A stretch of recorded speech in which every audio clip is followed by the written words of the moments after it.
everything that is happening. In a previous presentation, I saw technologies, or I saw the cyber mom, like imagine you could have a device on a car that would tell you about the behaviors of people when they drive.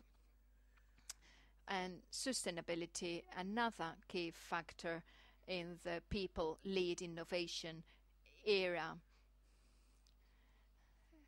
Is it fair or reasonable for publicly funded research to generate products that can only be afforded by people who are really wealthy or well-off citizens? Or rather, will public systems be forced to include all these services in their service portfolio and make it available to everybody universally? Will that endanger the health system? Will someone buy a product? Obviously, you want to be profitable as a company, but there are social implications too.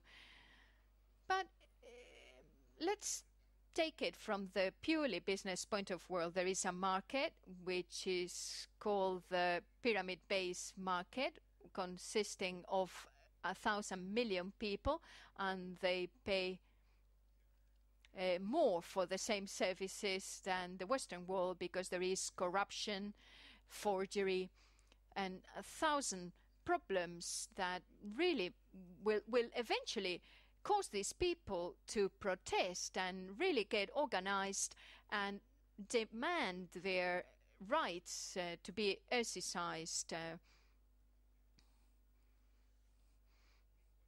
There are 4,000 million people in the world whose demands at the physical level are not fulfilled, people with disabilities. This is the Ralph Hodgkiss case. He went to Costa Rica. His electric wheelchair would break down every other day in Costa Rica. And there he noticed that all these chairs that are sent to developing countries as aid, they are sent to scrap. Or, they make money out of them by sending them to the scrapyard because they are no use there, because they cannot be used if the road is not paved. And in these countries, this is very much the situation. He then set up a company in different developing countries with repair workshops for the wheelchairs. Another important element from our view in people-led innovation is what we call the familiarity concept. This concept is based on the so-called memory prediction model. Please try to say the alphabet starting from letter Z. Try to do it mentally. Z. Come on, have a go. You try. How many managed to do it easily? Who could do it easily? Who did it easily? Well, if our mind is so fantastic, why our reverse process cannot be done easily? Because to some extent the internal connections of the neurons set up or establish patterns. Well, it's very difficult to explain. You better read the book. It's in my literature. But those patterns could be studied in such a way that similarity models are created. Let me give you an example. Imagine a person is going to develop Alzheimer. We know, right? So we take that person to a place which will be very similar to the home, the nursing home, where he or she will be taken in a few years. If we get that person to get used to the arrangement of things already, now that he or she is still able, then he will manage better in the future. So we work much better if things are familiar. I'm about to finish now. Another important subject, neuroaccessibility, the application of neurousability. new hardware like neurosability. In our research group in the medical college, we work on these components.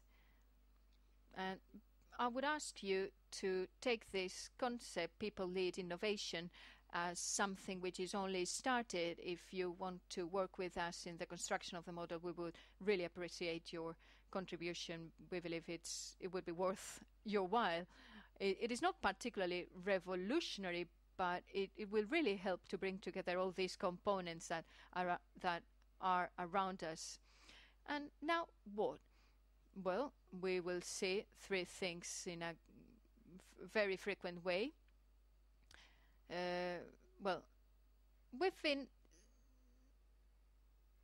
If someone has a cochlear device, a titanium hip, and a pacemaker, obviously that person is a pre-cyber individual. But where are the boundaries? Where are the limits? But that's not the issue. If we can create technology to replace lost abilities, why cannot use technologies to enhance existing abilities? Why shouldn't I have an implant to see things on an infrared way? Or why can't I get my child to do better in school just by implanting something into his brain? Will it depend on money? Will rich families be able to pay for that and poorer families won't? So this goes beyond sheer science fiction, and there are many conceptual, philosophical, ethical implications that are to be tackled. Let me show you, well, this girl I love. Another phenomenon. You know Alan Ladd. This is Alan Ladd.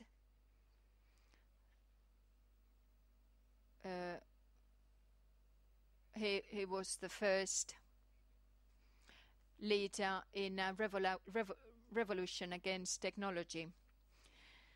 This character was really chased by the FBI. We will see this phenomenon coming back strongly.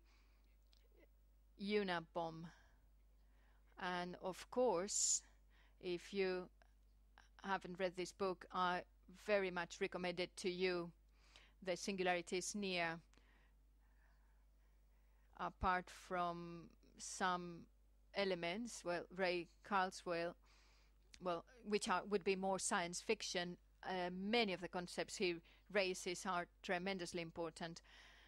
Let me finish by quoting Seneca, the Spanish philosopher. There is no favorable wind for the one who does not know where he or she is going. So basically we need to think about what we're doing and where we're heading.